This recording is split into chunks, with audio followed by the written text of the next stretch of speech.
দয়া করে আমাকে কিং ডাকবেন না। কিং বলে ডাকায় এবার বাবর আজম সাংবাদিকের উপর মেজাজ হারালেন। নিজেকে কিং বলে শুনতে পছন্দ করছেন না বাবর আজম।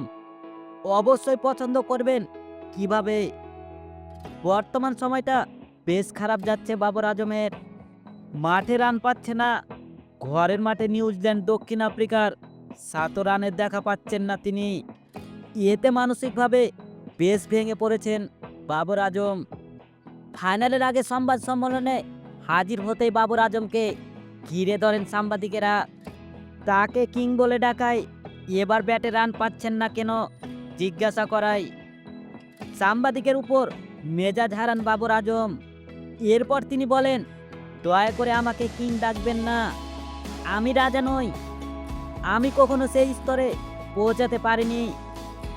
এখন আমার উপর নতুন দায়িত্ব কাঁধে পড়েছে। আমি আগে যা করেছি সেই সব অতীত। প্রত্যেক ম্যাচের জন্য আমার নতুন চ্যালেঞ্জ। আমাকে অবশ্যই বর্তমান ও ভবিষ্যতের দিকে মনোযোগ দিতে হবে।